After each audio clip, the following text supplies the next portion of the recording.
दोस्तों सबसे पहले हम बात करने वाले हैं निफ्टी की और निफ्टी में हम वो बात करेंगे कि निफ्टी के जो लास्ट लेवल जो मैंने दिए थे उस पे निफ्टी ने कैसे एक्ट किया है, राइट?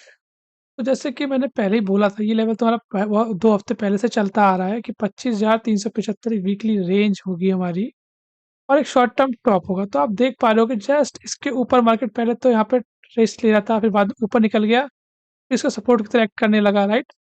तो आप देख पा रहे हो कि ये लेवल कितना इंपॉर्टेंट रहा निफ्टी के लास्ट आपका ये कह लो आप 12 तारीख से और ये आपके आज 21 तारीख है। तो अब हम जरा एक चीज़ मैंने इसमें मतलब जब मैंने इसका एनालिसिस किया था तो मैंने आपको एक बात बताई थी यहाँ पे कि 25,810 एक पॉसिबल अगला पॉसिबल टॉप हो सकता है शॉर्ट टर्म के लिए। तो आप देख रहे होंगे यहाँ पे कि जैसे मेरी वीकली रेंज तो 25,885 थी, यानी कि 70 पॉइंट प्लस पे था ऊपर, लेकिन मार्केट हमारा एग्ज़ैक्टली शॉर्ट टर्म टॉप पे जाकर के रुका है। जैसे यहाँ पे रुका था लास्ट टू लास्ट वीक। तो अब क्या हो सकता है? क्या मुझे दिख रहा है? मुझे जो दिख रहा है वो कि जैसे कि ये पॉसिबल शॉर्ट टर्म टॉप है, तो मार्केट को थोड़ा यहाँ पे हॉल्ट करना चाहिए थोड़े टाइम के लिए। नहीं कुछ तो 1 दिन तो कम से कम करना ही चाहिए हॉल्ट, या फिर थोड़ा अपसाइड मूव करता भी है तो इवेंचुअली इंट्राडे में डाउनसाइड मूव कर देनी चाहिए डाउनसाइड में आके, क्योंकि इसकी रिस्पेक्ट करना बहुत ज़रूरी है। अगर इसको रिस्पेक्ट नहीं करेगा, सीधा ही इसको क्रॉस कर जाएगा अपसाइड पे, तो ये एक इंडिकेशन है कि जब इन फ्यूचर मार्केट जब नीचे आएगा, है ना? जब करेक्शन लेवल आएगा, तो ये लेवल बहुत बुरी तरीके से ब्रेक होगा और नीचे करेक्शन बढ़ सकता है। मैं चाह रहा हूँ कि अभी बस यहीं टाइम पास कर ले, तो ऊपर जाके जब नीचे आएगा तो यहीं से वापस बाउंस बैक ले लेगा। आप समझ रहे हो ना? ये लेवल अभी रिस्पेक्ट देगा इस लेवल को, तो फ्यूचर में भी आकर रिस्पेक्ट देगा। अगर अभी तोड़ देगा इसको, फ्यूचर में भी इसको आकर तोड़ेगा ही तोड़ेगा, गारंटीड। तो अभी इसी लिहाज से हम ये समझ रहे हैं कि इसको यहाँ पे रुक जाना चाहिए। तो ये बात तो हो गई पिछले हफ्ते की, जैसे वीकली रेंज जो बताई थी अपसाइड पे, वहीं पे जाके मार्केट क्लोज हुआ है लगभग मेरा 85 का था और ये 20 के आसपास हुआ है। तो यानी कि आप कह लो 60 पॉइंट का मार्जिन रह गया हमारा। कोई इशू नहीं है, मतलब ओवरऑल हमारी वीकली रेंज ने बहुत अच्छा वर्क किया है। तकरीबन कह सकता हूँ मैं 90 से 95%, राइट? और डाउन साइड जब मार्केट मूव ही नहीं किया तो बात ही अलग है, लेकिन जो मैं सपोर्ट दिया था पहला उसको भी अच्छे से रिस्पेक्ट किया है, एग्जैक्टली यहीं पे सपोर्ट लेकर के मार्केट अपसाइड मूव कर गया। अब बात करते हैं अगले वीक की, लेकिन इस वीक में मैं आपको कुछ बात क्लियर कर दूं कि हम तो लेवल की बात तो करेंगे करेंगे, साथ में आपकी बार हम बात करेंगे डेट की कि कौन सी डेट है जहां मार्केट रिवर्सल ले सकता है, और इंट्राडे टाइम की बात करूंगा जहां पे मार्केट रिवर्सल लेता है।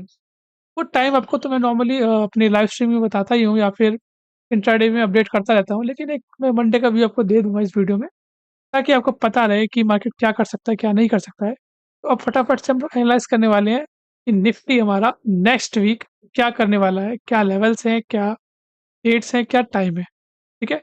तो फटाफट से शुरू करते हैं नेक्स्ट वीक का एनालिसिस। ये तो था हमारा प्रीवियस वीक का एनालिसिस।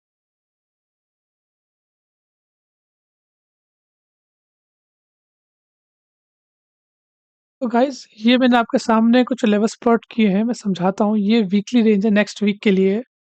तो मैं क्या देख रहा हूँ, जैसे कि मैंने भी आपको बताया है कि यहाँ जहाँ मार्केट क्लोज़ हुआ है, वो एक टॉप लेवल है मेरे हिसाब से, मेरी कैलकुलेशन के हिसाब से वो एक टॉप होता है, मतलब यहाँ पे टॉप बनना चाहिए। तो अगर मार्केट मंडे को लाइक अगर अपसाइड मूव करते हैं और इंट्राडे में ही डाउनसाइड मूव कर जाते हैं तो बहुत अच्छी बात है, क्योंकि इसको अल्टीमेटली इस लेवल को रेस्पेक्ट करना चाहिए। उसके बेसिस पे मैंने आपको कुछ लेवल बता देता हूँ मैं आपको। अगर मार्केट अपसाइड मूव करते हैं, तो पहला तो हमारा जो लास्ट लेवल था, हमारा जो वीकली रेंज बताई थी ना मैंने, लास्ट वीक की जो वीक खत्म हो चुका है हमारा 20 तारीख को, कि 25,885 एक वीकली रेंज होगी। हो सकता है मार्केट यहाँ से जाके टर्न आउट करने की कोशिश करे, या तो फिर अल्टीमेटली 25,920 एक इंपॉर्टेंट रेजिस्टेंस लेवल है, यहाँ से एक डाउन साइड मूव दिखाने की कोशिश करेगा। तो मेरे हिसाब से तो मार्केट को एक लाइक मेरे हिसाब से टॉप बन चुका है शॉर्ट टर्म के लिए। तो मार्केट को इसी लेवल पे कहीं न कहीं टाइम पास करना चाहिए। अगर डाउन साइड मूव करता है, तो 25,705 आपका इम्पोर्टेंट सपोर्ट है, और यहाँ से इवेंचुअली मार्केट अपसाइड मूव कर लेना चाहिए, और अपसाइड में रेजिस्टेंस आएगा आपका 25,920। और इसको फर्दर आप मतलब अगर जैसे फॉर एग्ज़ाम्पल मार्केट जैसे लास्ट वीक अपसाइड मूव करने लगा, तो वैसे अगर इस वीक भी मार्केट अपसाइड मूव करता है, ये वो लेवल्स है जहाँ मार्केट एक पल को टच करके नीचे आए नहीं, मतलब डायरेक्शन चेंज करने की कोशिश करेगा, फिर अपसाइड जाएगा, फिर डाउन साइड आएगा, फिर अपसाइड जाएगा, फिर डाउन साइड आएगा। तो मतलब ये एक ट्रैजेक्टरी बताई है मैंने आपको, ये वो लेवल्स हैं जहाँ से मार्केट अपनी पोजीशन को चेंज करने की कोशिश कर सकता है। अल्टीमेटली जो मेरा नेक्स्ट टारगेट आता है इस वीक के लिए अपसाइड पर, वो आता है 26,450 वीकली रेंज है। मतलब अगर market in any case upside move करता जाता है, करता जाता है, करता जाता है, तो ये लेवल इनफ होगा। लेकिन मेरे हिसाब से मुझे ऐसा लगता है कि इसकी नौबत नहीं आएगी। 26,450 ये वीकली रेंज है, लेकिन मुझे लगता नहीं मार्केट यहाँ तक जा पाएगा। मार्केट समहाउ कहीं न कहीं 26,060 या 26,170, राइट? इस लेवल के आसपास से यू टर्न लेने की कोशिश करेगा। तो ओवरऑल मुझे ऐसा लग रहा है कि अगर मार्केट जैसे हमारे मंडे को गैप अप ओपन होते हैं, तो वो अल्टीमेटली 25,920 के आसपास टाइम पास करेंगे, या अल्टीमेटली नीचे अगर आए तो 25,705। वैसे ये रेंज बहुत बड़ी है इंट्राडे के हिसाब से देखा जाए तो। मतलब कुल मिला के ये समझ लीजिए आप 25,810 के आसपास ही टाइम पास होगा मार्केट का। और जब भी मार्केट किसी भी साइड निकलता है, अपसाइड अगर बढ़ता है, तो आपको इन लेवल्स को वॉच करना है। यहाँ पे हमेशा आप रेडी रहना है एक सेलिंग के लिए, कि यहाँ पे एक सेलिंग आ सकती है इन लेवल से, राइट? और अगर डाउन साइड मूव करता है, इन लेवल्स पे आपको बाइंग देखने को मिल सकती है। एक चीज़ मैं बता दूँ साथ-साथ, अगर मतलब जैसे कि इस हफ्ते 2-3 ट्रेंड रिवर्सल डेट्स हैं, मैं आपको बताने वाला हूँ उसको। तो पहले लेवल समझ लीजिए आप। अगर जैसे for example market down side आ जाता है, 25,700 25,570 के आसपास, अगर मार्केट इन एनी केस इसको ब्रेक करता है, कोई इश्यू नहीं है, लेकिन क्लोजिंग इसके नीचे नहीं आनी चाहिए, ध्यान रखना इंट्राडे में।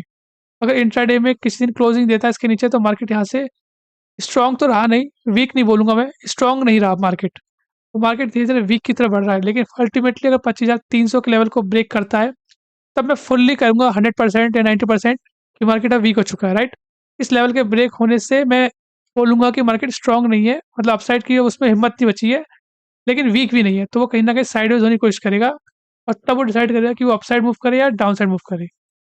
तो आप बस इतना ध्यान रखना, आप इन लेवल्स को अपने चार्ट पर मार्क कर लेना, जैसे ही आप ये वीडियो देख लोगे, आप इन लेवल को अपने चार्ट पे मार्क कर लेना, ताकि आपको पता रहे कि मार्केट किस डायरेक्शन में मूव कर रहा है। और जो मैं इंट्राडे के लेवल आपको बताऊँगा मंडे को, ट्यूसडे को, थर्सडे को, वेडनेसडे को, फ्राइडे को, वो लेवल इनसे काफ़ी अलग होते हैं, तो ध्यान रखना। ये जो लेवल बताए हैं मैंने सारे लेवल, ये है वीकली बेसिस पे वैलिड है। इनकी इम्पोर्टेंस आपको वीकली चार्ट पे दिखेगी। वीक मतलब पूरे आप मंडे टू फ्राइडे का चार्ट देखोगे ना, तो आपको दिखेगा कि ये क्या कितने इंपॉर्टेंट तरीके से वर्क किया है इन्होंने।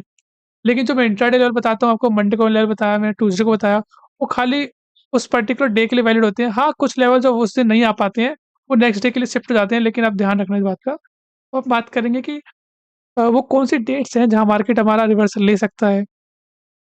तो राइट नाउ अब मैंने बहुत आइडेंटिफ़ाई किया, तो मुझे एक ही डेट समझ में आ रही है जो जिस पे एक इम्पोर्टेंट चेंज हो सकता है, और वो डेट है 23 सितंबर, राइट? जो कि मंडे की डेट निकल के आ रही है। इसके अलावा 1-2 डेट और है, लेकिन मैं उनको बताना नहीं चाह रहा क्योंकि वो ज़्यादा इम्पोर्टेंट है नहीं। मेरे देखने में 23 तारीख ज़्यादा इम्पोर्टेंट डेट है। एक 25 डेट भी निकल के आई है, 25 सितंबर। लेकिन मेरे ख़्याल से इस डेट को अवॉइड करना चाहिए अभी के लिए। पहले आपको सिर्फ़ वॉच करना चाहिए 23 सितंबर, ये राइट, ये मंडे की डेट है। तो एक बार फिर से मैं बता देता हूँ, जैसे कि मंडे को मार्केट 25,920 को टेस्ट कर सकता है, और जब जैसा कि 25 से 23 तारीख रिवर्सल डेट है, तो हो सकता है अगर मार्केट अगर इस लेवल के आस-पास जाए, और हमारी मंडे को डेट भी है, तो यहाँ से एक रिवर्सल देखने को अच्छा खासा मिल सकता है आपको। अभी के लिए मैं इतना ही बोलूँगा कि आप जो डेट वॉच करनी है आपको, वो वॉच करनी है 23 तारीख, यानी कल की डेट। कल की क्लोजिंग कहाँ होती है वो बहुत इम्पोर्टेंट है, क्योंकि ये 23 तारीख है, आपको शायद से पता होगा या नहीं पता होगा, बता देता हूँ। 23 तारीख एक इक्विनॉक्स डेट, राइट? इक्विनॉक्स अगर आपने पढ़ा हो कहीं, कि इक्विनॉक्स और सोलेस्टिक डेट्स होती हैं, 2 सोलेस्टिक डेट्स होती हैं और 2 इक्विनॉक्स होती हैं, राइट? तो ये डेट बहुत इंपॉर्टेंट होती हैं। तो 23 तारीख इसी लिहाज से बहुत इम्पोर्टेंट है। मंडे को 23 तारीख है, तो हमें देखना होगा कि मार्केट कहाँ क्लोज़ होते हैं। मोस्ट प्रोबेबली हो सकता है कि मार्केट साइडवेज़ रहे, या तो फिर डाउन साइड मूव करने की कोशिश करे। तो इतना ही। तो निफ्टी में इतना ही था दोस्तों। बाकी इंट्राडे का टाइम हम इंट्राडे में ही बात करेंगे। और वीडियो अच्छी लगी हो तो लाइक, शेयर एंड सब्सक्राइब ज़रूर कर देना। साथ ही साथ अगर कोई क्वेरी हो तो आप कमेंट सेक्शन में मेरे को कमेंट कर देना। मैं आपकी क्वेरी को रिज़ॉल्व करने की पूरी कोशिश करूँगा। और साथ ही साथ इस वीडियो को अपने दोस्तों के साथ ज़रूर शेयर करना। और आपको किस स्टॉक, किस इंडेक्स पे एनालिसिस चाहिए, प्लीज़ कमेंट सेक्शन में बताएँ। मैं आपकी इसमें पूरी मदद करूँगा, आपके इस एनालिसिस करने में। Once again thanks a lot for watching this video. मैं मनोज गुप्ता, आपका दोस्त, और आप देख रहे थे ट्रिनिटी चार्ट।